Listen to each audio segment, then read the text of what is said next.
Azərbaycanda ilk məhəbbət məbədini quran Pastor Sarının qızıyam. Mənim atam ilk Azərbaycan imanlılardan biridir. O bizə hər zaman dua öyrədərdi. Ey göylərdə olan atamız duasını. Və mənə deyərdi ki, qızım, həyatında nə olursa olsun, nə çətinliyə düşəndə sən hər zaman dua elə, Rəbbə müraciət elə. Bir gün elə oldu ki, papamla mamam yasa getmişlər babamın yasına.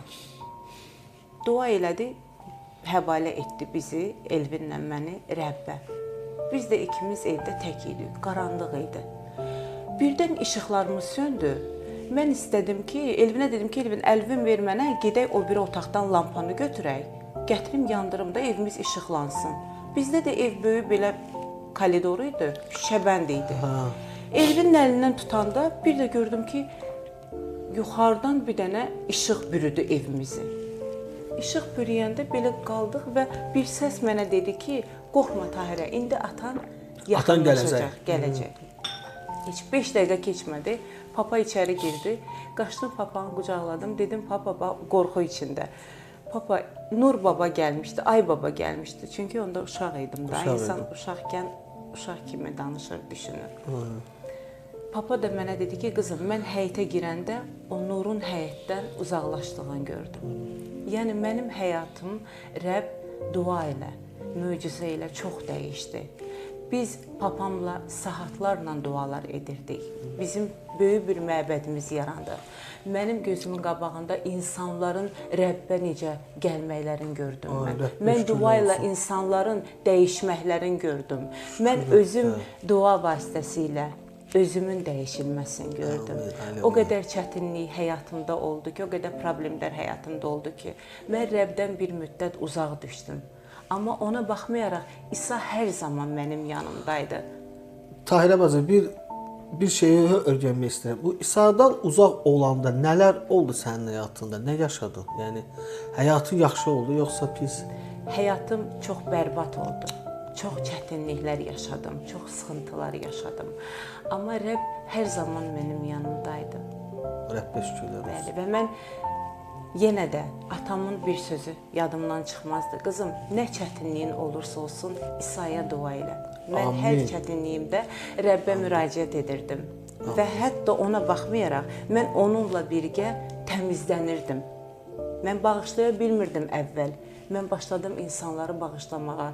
Mən sevmədiyim insanları bu günləri mən bağrıma basıb öpə bilirəm, bağrıma basa bilirəm. Çünki bunu Rəbb mənim həyatımda etdi. Rəbb mənim ürəyimi dəyişdi. Nifrət etdiyim insanlara mən indi nifrət edə bilmirəm. Rəbbə şükürlər olsun. Bax, bu İsa Məsihi insanın həyatına gəlməsi və onu dəyişməsidir. Bəli. Allaha şükürlər olsun. Bəli. Sonra bizim böyük bir məbədimiz yarandı. 13 yaşında mən başladım Levit xidmətində Rəbbə izzət oxumağa, Rəbbi izzətləndirməyə. Elə oldu ki, mən böyüdüm, başa çatdım, Rəbdən uzaq düşdüm. Və o Rəbdən uzaq düşmək məni sarsıtdı həyatda. Başladım Rəbdən yapışmağa, çünki çox çətinliklər gördüm, çox sıxıntılardan keçdim, çox problemlərdən, çox yüklüydüm. Ürəyimdə böyük bir yük var idi. O yük mən düşünürdüm ki, nə vaxtsa çıxa biləcək mənim ürəyimdən.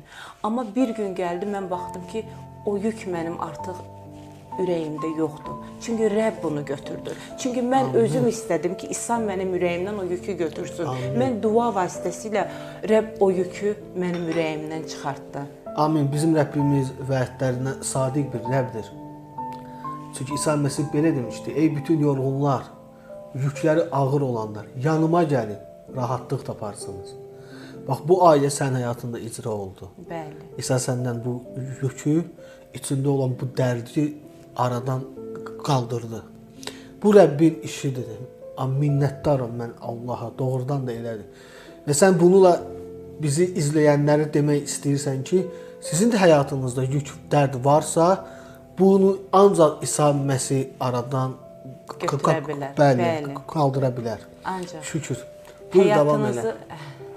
Həyatımızı biz Rəbbə həvalə etməliyik. Hətta biz balalarımızı körpəlikdən belə Rəbdə istiqamətləndirməliyik. Çünki mənim 3 evladım var. Mən onları körpəlikdən Rəbdə böyüdürəm. Onlara körpəlikdən biz gərək duanı öyrədək. Çünki bizim həyatımız, bizim balalarımızın həyatı qoy qum üstə qurulmasın, qaya üstündə qurulsun. Biz valideynlərin borcudur bugün balalarımızın duaya öyrətmək, duaya yönəltmək, Rəbdə böyütmək. Amin. Rəbbə şükürlər olsun. Mən minnətdaram ki, Rəbbə elə gözəl, yəni bizim pastorumuz olub, bizim elə gözəl atamız olub. O körpəlikdən sənə duanın nə olduğunu öyrətdi, izah etdi. İndi onu itirəndən sonra nə oldu sənin həyatında? Mən atamı itirəndən sonra həyatımda hər şey mənim üçün elə bir anlıq dayandı. Həyat mənim üçün söndü. Çox sarsıldım. Mən hələm də özümə belə deyim ki, gələ bilmirəm.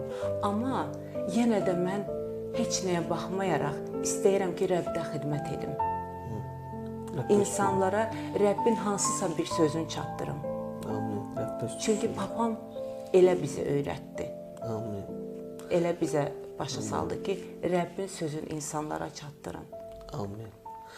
Hətta o cür insan belə, Rəbb onu apardı, yanına getdi. Amma Rəbb həmişə bizimlədir. Amin. Rəbb sənin atandır. Rəbb sənin valideynindir. Rəbb sənin qayğına qalandır. Bəli. Amin. Rəbbə izzət olsun. Çox şad oldum, həqiqətən. Minnətdaram Allaha ki, yəni Evladlarımızı Rəbdə böyütməliyik. Bu bizim borcumuzdur. Uşaqlarımızı körpə ikən İsa'ya yönəldin, Rəbbə yönəldin, duada böyüdün. Çünki dua bizim həyatımızda ən vacib bir rol oynayır. Ona görə biz körpə ikən balalarımızı Rəbbə həm həvalə etməliyik, həm Rəbdə böyütməliyik. Amin. Əziz izləyicilər, şükürlər olsun Rəbbimizə. Buyur. Hər bir çətinliyə düşəndə qorxmayın. Rəbbə ümidinizi bağlayın. Rəbdən ümid utandırılmaz. Rəbb bizim dayağımızdır. O hər zaman bizim yanımızdadır. Çətinliyə düşəndə, problemə düşəndə dua edin. O sizinlə olacaq. Amin. İsa Məsihin ismi ilə. Amin.